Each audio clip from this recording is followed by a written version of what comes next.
नमस्कार दोस्तों, VVIP news के इस नए एपिसोड में एक बार फिर से मैं राज कौशिक आपका स्वागत करता हूं, आपको प्रणाम करता हूं। मित्रों, गाजियाबाद लंबे अरसे से भाजपा का गढ़ चला आ रहा है, लेकिन इस बार इंडिया गठबंधन, खासतौर पे हम बात करें कांग्रेस की, वो भाजपा के गढ़ को तोड़ने की कोशिश में है। इसके लिए जोरदार तैयारी चल रही है। गाजियाबाद से लेकर लखनऊ तक बैठकों का दौर जारी है। कांग्रेस के महानगर अध्यक्ष विजय चौधरी के नेतृत्व में कांग्रेस जोरदार तैयारियों में लगी हुई है। बात चाहे हम विधायक की करें, सांसद की करें, मेयर की करें, लंबे अरसे से भाजपा के प्रत्याशी जीतते रहते हैं, लेकिन इस बार विपक्ष की कोशिश है कि किसी भी तरीके से इस सीट को, जो उपचुनाव जल्दी होने जा रहे हैं, भाजपा से छीन लिया जाए। कांग्रेस के महानगर अध्यक्ष विजय चौधरी आज बातचीत के लिए हमारे स्टूडियो में उपस्थित हैं।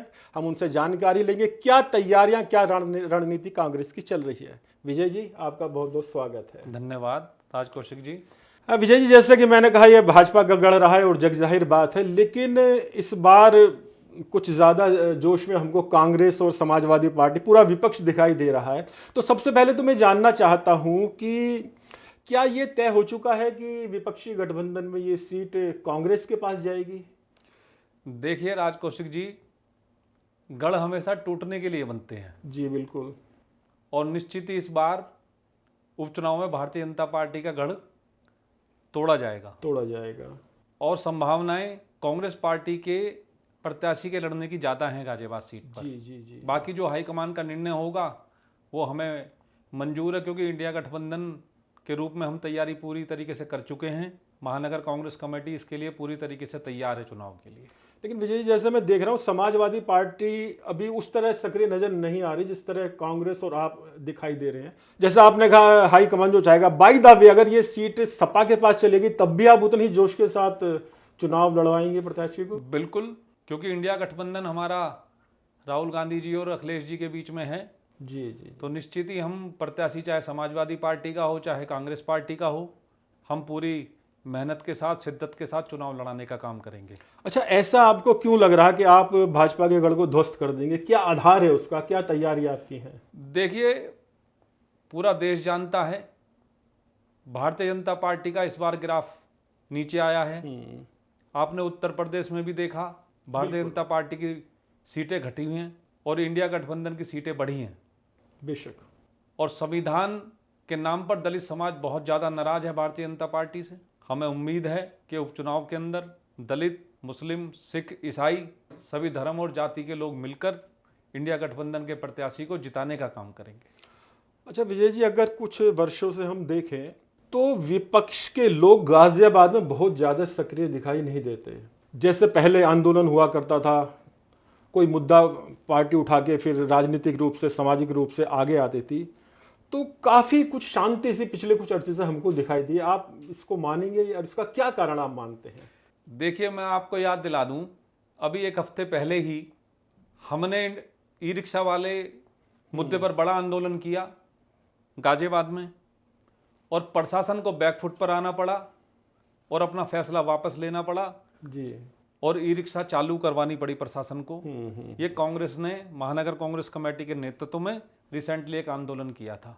उसके हमने पिछले महीने बिजली के मुद्दे पर एक बहुत बड़ा आंदोलन कलेक्ट्रेट पर किया था, बिजली विभाग पर किया था।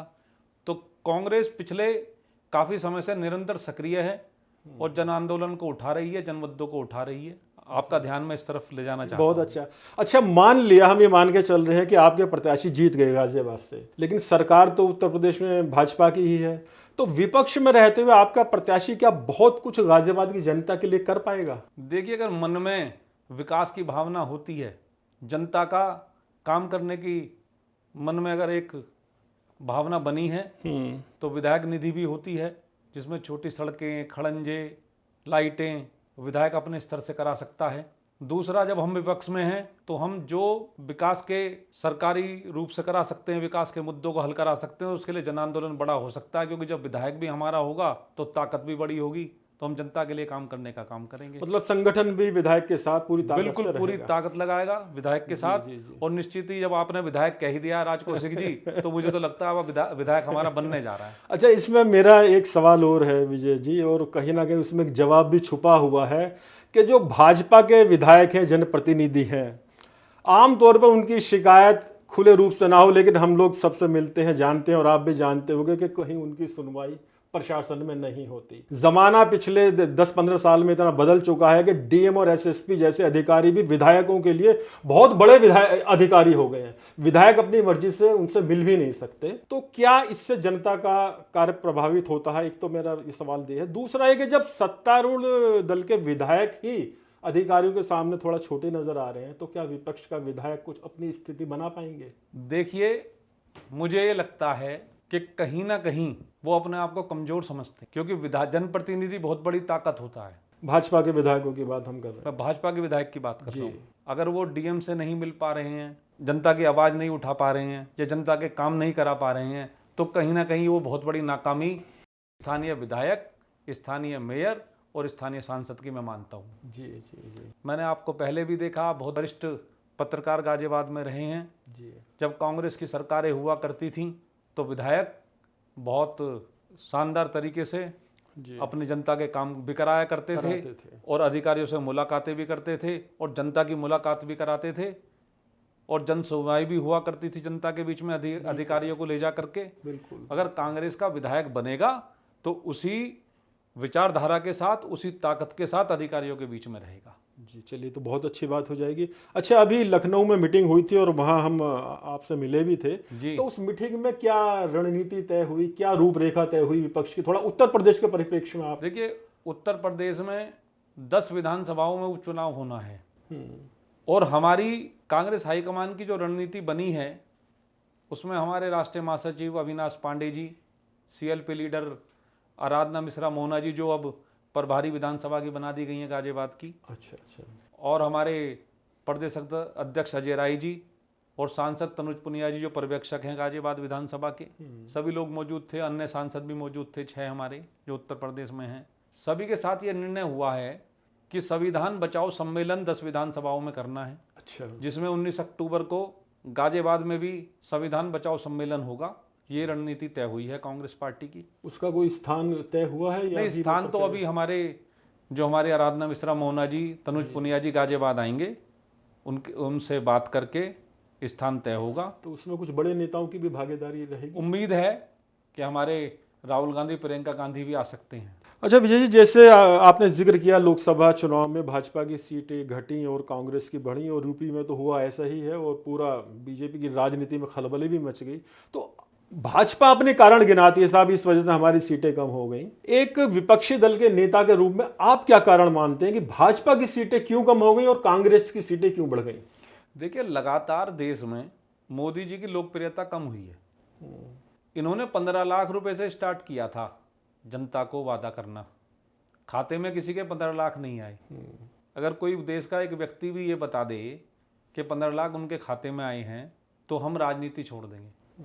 झूठ पे झूठ बोलते हैं लगातार, और जनता में आज भारतीय जनता पार्टी का, मोदी जी का विश्वास उठ चुका है। इसी कारण से उनका ग्राफ उत्तर प्रदेश में भी गिरा, देश में भी गिरा। जिसे 400 पार करने की बात करते थे, आज ये सरकार जाते जाते बची है और पूर्ण बहुमत भी भारतीय जनता पार्टी को प्राप्त नहीं हुआ। अच्छा, राहुल गांधी जी ने जैसे वो यात्रा निकाली थी, क्या उसका भी कुछ फर्क पड़ा है आपके? 100% जो कश्मीर से कन्याकुमारी तक, मणिपुर से महाराष्ट्र तक राहुल गांधी जी ने जो मोहब्बत की यात्रा निकाली है, हर वर्ग, हर जाति, हर धर्म के लोगों ने उसको स्वीकार किया और नफरत खत्म हुई है। मोहब्बत का पैगाम राहुल गांधी जी ने देने का काम किया है, इसीलिए ये ग्राफ हमारा इंडिया गठबंधन का बढ़ा है। तो आपको क्या लगता है, उत्तर प्रदेश में जैसे 10 सीटों पर चुनाव हो रहे हैं, तो कांग्रेस को और सपा गठबंधन को अच्छी सफलता की उम्मीद है? बिल्कुल, हम सफल होंगे। हो सकता है हम 10 की 10 सीट भी जीत जाएं। चलिए, तो बहुत अच्छी बात है। विजय भाई, एक सवाल मैं करना चाहता हूँ। अक्सर चाहे वो अफवाहें उड़ाई जाती हैं भाजपा की तरफ से कि कांग्रेस के शीर्ष नेतृत्व में ही कहीं ना कहीं खेमेबाजी है, और साफ साफ कहा जाता है कि प्रियंका गांधी को ज़रूरत से ज़्यादा सक्रिय नहीं होने दिया जाता, क्योंकि आप उस सिस्टम में रहते हैं। तो क्या इसमें कुछ सच्चाई है? देखिए, मुझे ऐसा नहीं लगता, क्योंकि सोनिया गांधी जी, राहुल गांधी जी और प्रियंका गांधी जी के नेतृत्व में सभी प्रदेशों में उनका नेतृत्व को स्वीकार करा जाता है। और उनकी जो रणनीति बनाई जाती है उसे सब मानते भी हैं, उनके अनुसार काम भी करते हैं। और प्रियंका गांधी जी को जहां चाहा उन्होंने उत्तर प्रदेश के प्रभारी बनकर काम किया, सफल नेतृत्व दिया उन्होंने, संगठन को मजबूत हुआ उनके नेतृत्व में उत्तर प्रदेश के अंदर। और प्रियंका गांधी स्वयं पार्टी की बड़ी नेता हैं, स्टार प्रचारक हैं हमारी, बेशक उन्हें कौन रोक सकता है। ये तो भारतीय जनता पार्टी दुष्प्रचार करने का काम करती है, क्योंकि वो जानते हैं कि 2029 में कांग्रेस की सरकार बनने जा रही है, तो उनका तो काम है झूठ फैलाना। जैसे 15 लाख का झूठ फैलाया, ऐसे ही वो इस बात को फैलाने का काम करते हैं।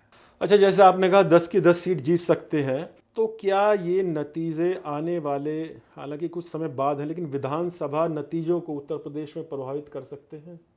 2027 में भी कुछ हमको करिश्मा देखने को मिल सकता है? नहीं, 100% सरकार बनेगी इंडिया गठबंधन की उत्तर प्रदेश में 2027 में। ये घबराए हुए हैं योगी जी। आप ये देखिए, उपचुनाव गाजियाबाद में होना है, तो 2 बार मुख्यमंत्री जी गाजियाबाद आ चुके हैं। हाँ, लगातार उनका आना जारी है। तो वो जानते हैं कि गाजियाबाद सीट कांग्रेस इंडिया गठबंधन जीतने जा रहा है, तो इसलिए वो यहाँ पर अपने कार्यकर्ताओं को सक्रिय करना चाहते हैं। लेकिन जब उनके कार्यकर्ता, उनके नेता जनता के बीच में जाते हैं, तो वो हकीकत अपने पार्टी को बताते भी हैं और वो रिपोर्ट दे भी चुके हैं। तो इसीलिए मैं ये कहूँगा कि मुख्यमंत्री तक इस उपचुनाव में अगर 2 बार चुनाव से पहले आते हैं, तो भारतीय जनता पार्टी ये मान चुकी है कि इस चुनाव में वो बहुत कमज़ोर स्थिति में है जी। लेकिन विजय भाई, अभी आज सुबह के अखबारों में मैंने ये खबरें पढ़ी हैं, जो सदस्यता अभियान भाजपा का चल रहा है, उसमें उत्तर प्रदेश में सबसे ज़्यादा सदस्य महानगर गाजियाबाद में बनाए गए हैं। तो ये भी तो आपके लिए एक चुनौती हो सकती है कि भाजपा के नए नए सदस्य बन रहे हैं। देखिए, पहले भी सदस्य बने हैं। भारतीय जनता पार्टी सदस्यता अभियान चलाती है, कांग्रेस पार्टी भी चलाती है, समाजवादी भी चलाती है, बहुजन समाज पार्टी भी चलाती है। देखिए, संगठन की प्रक्रिया है ये। मैंने कई बार ये देखा है इस गाजियाबाद में भी, क्योंकि मैं NSUI का जिला अध्यक्ष भी रहा हूँ, युवक कांग्रेस का अध्यक्ष भी रहा हूँ, मेयर का चुनाव भी मैंने लड़ा है, आप लड़े हैं, और मैं वर्तमान में महानगर अध्यक्ष भी हूँ। और अभी मैंने डॉली शर्मा जी को भी चुनाव लड़ाया है लोकसभा का, अच्छे वोट मिले, बहुत अच्छे वोट मिले। और भारतीय जनता पार्टी किनारे पे ही हारने से बची है। और 5,18,000 वोट मिलकर इतिहास रचने का काम किया गाजियाबाद में कांग्रेस पार्टी ने। तो भारतीय जनता पार्टी का मैंने कई बार ये देखा है, जो मोबाइल से ये जो मेंबर बनवाते हैं, वही मुझे मेंबर कांग्रेस में भी मिलते हैं, कई बार वही बहुजन समाज पार्टी में भी मिलते हैं, वो समाजवादी में भी मिलते हैं। तो मैं कहूँगा वो मेंबर, फर्जी मेंबरशिप भी उसमें अधिकतर रहती है जी। आंकड़े बताने से वो आंकड़े सही नहीं हो सकते। अच्छा, एक सवाल और मेरे दिमाग में आ रहा है, जैसे कि लखनऊ में गया था, आप भी थे वहाँ पर, अखिलेश जी के घर के सामने से जब हम गुजरे जी, तो भीड़ तो थी ही बहुत, लेकिन जो होर्डिंग्स लगे हुए थे वो मैंने शायद पहले मुझे कभी ध्यान नहीं दिया, मुझे नजर नहीं आए, तो उन पे गणेश जी की भी तस्वीर थी और विश्वकर्मा जी की, जो हिंदू देवी देवता, उनकी तस्वीरें समाजवादी पार्टी के पोस्टरों पर होर्डिंग से बहुत बड़ी बड़ी थी, जो देखो पहले दिखाई नहीं देती जी। दूसरी तरफ हम देखते हैं कि राहुल गांधी भी बराबर मंदिर जाते हैं और प्रियंका गांधी भी जाती हैं, पहले उतना नहीं जाते थे या नहीं जाते थे। तीसरी और पार्टी की बात करें, अरविंद केजरीवाल, वो भी विपक्ष पार्टी है, तो वो भी खूब मंदिर जाते हैं। तो क्या ये कहीं ना कहीं भाजपा की रणनीति को टक्कर देने का एक प्रयास है, या एक सहज रूप से ऐसा हो रहा है कि अब विपक्षी पार्टी भी हिंदू देवी देवताओं की बात करने लगी है? देखिए, भगवान सबके हैं, देवी देवता सबके हैं, वो कोई भारतीय जनता पार्टी का अधिकार खाली उन पर नहीं है। हमेशा से मैंने आपको पहले भी अभी बताया कि कांग्रेस पार्टी हो, वो हिंदू, मुस्लिम, सिख, ईसाई सबकी बात करती है, सभी विचारधारा को मानने का काम करती है, सभी का समावेश कांग्रेस पार्टी के अंदर है। तो हिंदू देवी देवता का मंदिर में जाने का अधिकार सभी हिंदुओं का है, भगवान की तस्वीर लगाने का सभी हिंदुओं का है। अगर हम लगाते हैं तो हम अपने एक धर्म को मानते हैं, तो इसलिए लगाते हैं, उसमें कोई बड़ा कारण नहीं है। बड़ा कारण नहीं है। चलिए विजय जी, अब मैं आखिर में चाहूँगा गाजियाबाद की जनता के लिए, मतदाताओं के लिए अगर आप कुछ संदेश देना चाहते हैं तो आपका स्वागत है। देखिए, मैं गाजियाबाद की जनता को, सभी मतदाताओं को हाथ जोड़कर नमस्कार करता हूं, और सभी से मैं एक ही अपील करता हूं कि गाजियाबाद में जो उपचुनाव होना है, उसमें गाजियाबाद के विकास के लिए, गाजियाबाद को बचाने के लिए, क्योंकि आज भारतीय जनता पार्टी का मेयर होने के बाद, 5 विधायक होने के बाद, सांसद होने के बाद, राज्यसभा सांसद होने के बाद, MLC होने के बाद, DM सर्किल रेट में 4 गुना टैक्स कर दिया गया, 1702 दुकानों का टैक्स बढ़ा दिया गया। इन सब चीज़ों से बचने के लिए गाजियाबाद के सीवर व्यवस्था के लिए, सड़कों के लिए, मरीन बस्तियों के उत्थान के लिए इंडिया गठबंधन को वोट करें और निश्चित ही गाजियाबाद का विकास 100% करने का काम करेगा विधायक बनने के बाद। गाजियाबाद का विकास तेजी से होगा। विजय जी, विदा लेने से पहले एक सवाल और मेरे जहन में आ गया कि जो आपके प्रत्याशी चयन की प्रक्रिया है वो कहाँ तक पहुँची है? इन्हीं कार्यकर्ताओं में से कोई चेहरा सामने आएगा निकल के, या कोई अचानक कोई नया चेहरा सामने, क्या इसमें क्या रणनीति आप लोग बना देखो, रहे हैं? ये हाईकमान का फैसला है। हमारा काम, महानगर कांग्रेस कमेटी का अध्यक्ष हूँ मैं वर्तमान में, हमारा संगठन को मजबूत करने का काम है। हम संगठन को मजबूती से तैयार कर चुके हैं। हाईकमान जिसको भी प्रत्याशी बनाएगा, जो भी फैसला लेगा, हमें स्वीकार है। तो मित्रों, कांग्रेस हाईकमान जो भी फैसला लेगा वो सभी कार्यकर्ताओं को स्वीकार होगा, ऐसा बताया महानगर अध्यक्ष विजय चौधरी जी ने।